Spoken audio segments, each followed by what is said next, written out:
200,000 people in just 4 years. That's how many people heat has killed across Europe. Not in a war, not in a famine, in one of the most richest, most medically advanced parts of the planet. And the World Health Organization itself says almost every single one of those deaths, it was preventable. And yes, we are talking about heat strokes, heat waves, killing thousands of people across Europe. 1,000 people dead in 4 days.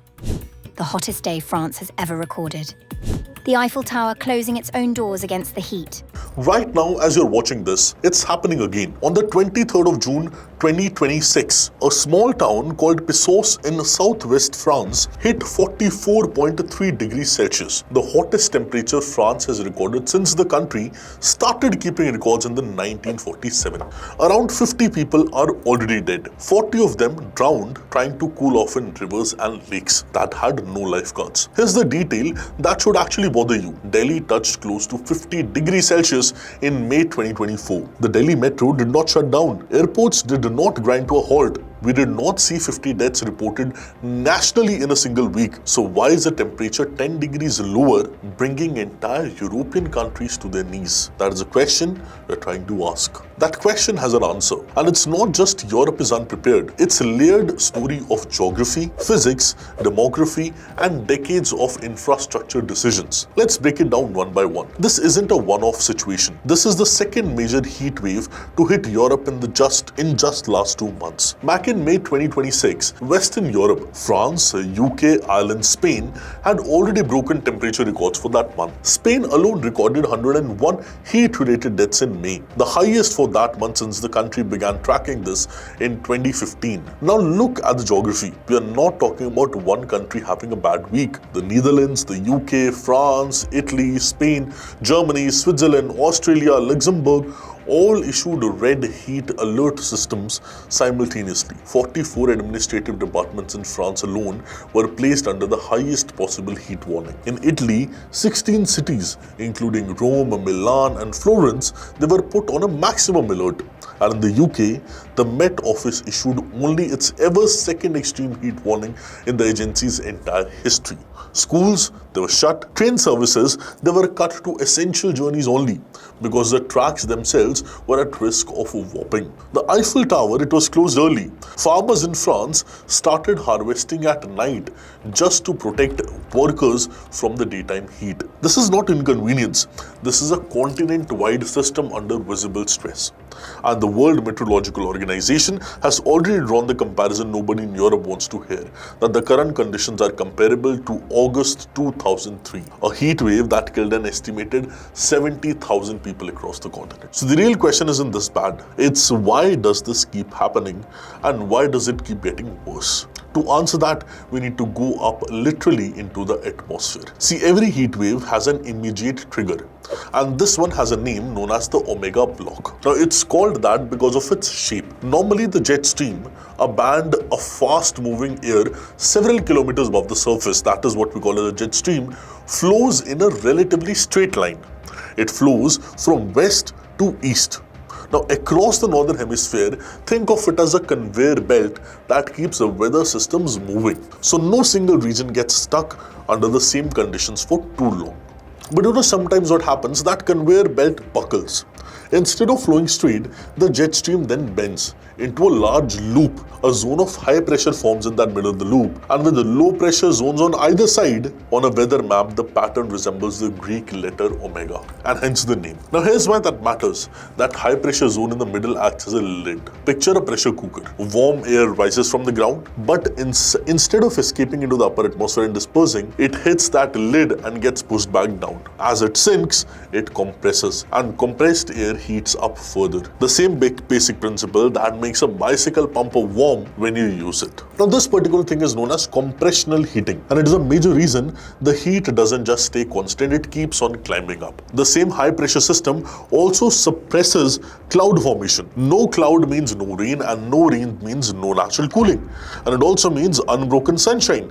Day after day, baking the same patch of land repeatedly means temperature is rising repeatedly. Meteorologists also call this resulting structure a heat dome. Same phenomena but a different name. Discuss describing the dome-shaped pocket of trapped hot air sitting over a region. Now, an omega block on its own isn't unusual. These patterns occur periodically and are a normal part of atmospheric behavior. Now, what is unusual is how often this exact pattern is locking in place over Europe specifically, and for how long. According to Meteo France, the country's national weather agency, France has recorded 52 heat waves since 1947, and two-thirds of those have occurred since the year 2000. That's not a random variation, that's a trend, please. So here's the uncomfortable part. The omega block is just the trigger. But the reason it's becoming more frequent and the reason its effects are so severe has very little to do with this one weather event, and everything to do with what's happening to the European atmosphere as a whole. What brings us to the real question this video is about. Why is Europe, of all places, warming faster than almost anywhere else on Earth? That is the question we're trying to answer.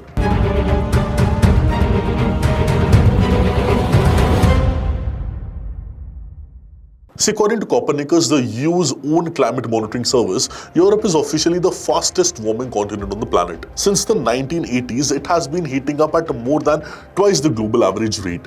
To put a number on that, the planet as a whole has warmed about roughly 1.3 degrees Celsius compared to the pre-industrial levels. Europe alone has already warmed by around 2.4 to 2.5 degrees Celsius. That's almost double. And there are four structural reasons for this, and none of them are temporary. The first is simple physics. Land warms faster than ocean because water absorbs and redistributes heat while land cannot.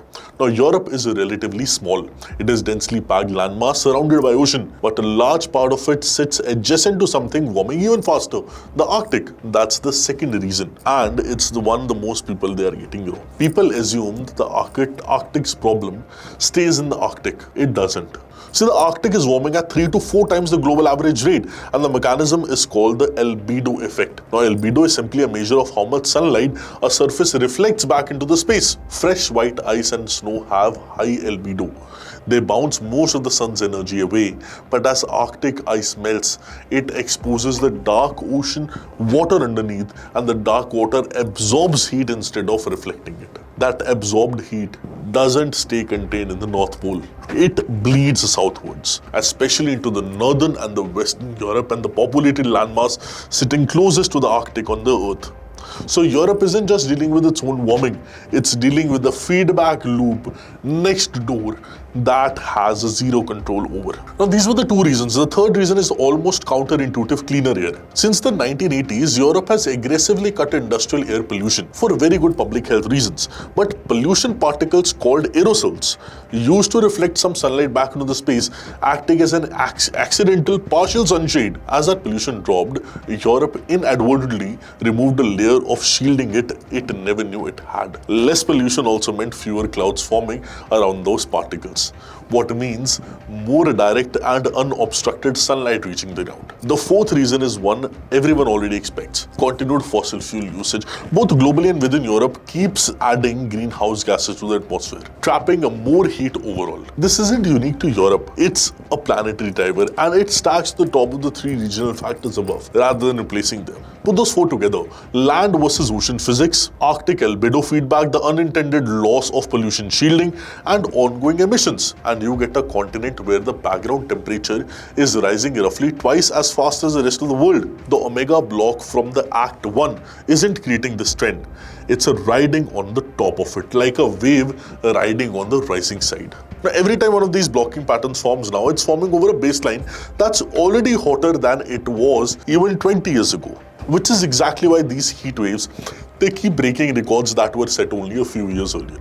But here's what the story gets genuinely strange. 44 degrees in southwest France sounds catastrophic. 45 degrees in Rajasthan in May is a normal Tuesday. And India does not lose 50 lives to it in a week on an average. So clearly, the number on the thermometer is not the whole story. What happens next, of course, is... See, let's deal with the most obvious factor first: air conditioning. According to the reporting based on European official own figures, only about 20% of homes across Europe have air conditioning. But that number hides huge variation.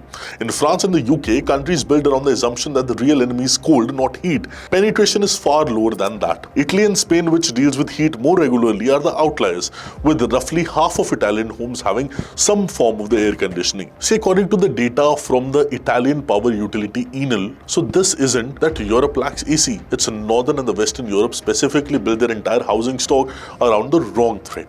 And that house stock is the second factor, arguably the most important one. Europe's homes, especially in France, UK, Germany and Netherlands, are built using thick stone, brick and concrete materials, chosen specifically because they have high thermal mass, meaning they absorb heat slowly and release it slowly. That's brilliantly designed for winters. It keeps a home warm for hours after the heating switches off. But in summers, that exact same property works in reverse. The wall absorbs heat all day and they radiate back into the room all night, turning home into something close to a low-grade oven that never properly cools down. Compare that to how much of India is actually built and how Indians have adopted, independent of any formal building code, high ceilings that let air rise away from the living space, courtyards and cross ventilation built into older architecture, a cultural pattern of avoiding peak sun hours, afternoon rest, working early mornings and evenings.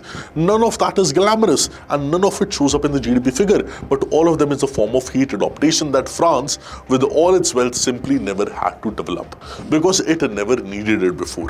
The third factor is daylight itself. Western Europe, sitting at a much higher altitude than most of the Indias, gets significantly longer daylight hours in June. Paris, London and Amsterdam can see 16 to 17 hours of daylight at midsummer. That means homes which have already absorbed a full day of heat through the thick walls get almost no nighttime window to release it before the sun is back up. In a tropical city, the night offers a real cooling break. In Northern Europe in June, the break barely exists. See, the fourth and the final factor is the demographic. It's the only almost nobody talks about. Europe has one of the oldest populations on earth. Elderly bodies are significantly less efficient at regulating internal temperature and are far more vulnerable to heart strokes and cardiovascular stress during this extreme stress. And India's median age is around 28. France's median age is 42. See, when a heat wave hits, it isn't hitting the same population profile at all. It's hitting the population that is structurally more fragile to begin with. And this is where the 2003 heat wave becomes essential context, not just a historical footnote. That single event killed an estimated 70,000 people across Europe. According to the most widely cited peer-reviewed study on this, published by Robin and colleagues in 2008, France alone lost close to 15,000 people. Most of them were elderly, many of them in apartments and care homes with zero cooling. That disaster is exactly why France eventually built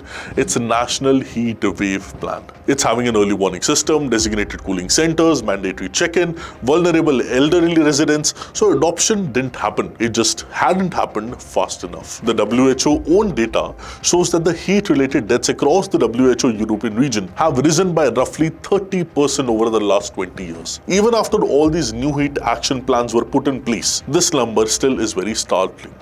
See, Europe is adapting, but the climate is outrunning the adaptation, and the gap between how fast the risk is risking and how fast the response is catching up is the single most important idea in this entire video. So the Omega block is the immediate trigger, a stalled weather pattern trapping hot air in place, but it's sitting on the top of a continent already warming twice as fast as global average, thanks to the Arctic feedback loops, cleaner air ironically removing a layer of the natural shielding, and continued emissions, and it's hitting a population living inside infrastructure built for an entirely different climate threat, with an age profile that makes it physically more vulnerable, and with adaptation measures that, while real, are still playing catch up. See, the WHO's own assessment released just 2 weeks before this current heat wave put the toll at over 200,000 heat-related deaths across the EU and associated countries in just the last 4 years, and explicitly stated that nearly all of these deaths were preventable, not unavoidable.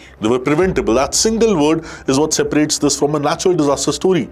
A flood you can't always stop, an earthquake you can't predict, but a heat wave killing tens of thousands of elderly people in buildings without basic cooling in a region with some of the highest per capita wealth on the planet, that is a policy failure wearing the costume of a weather event. Now, what are your views regarding this particular issue? Do let me know in the comment section. All the very best and have a beautiful day. Thank you.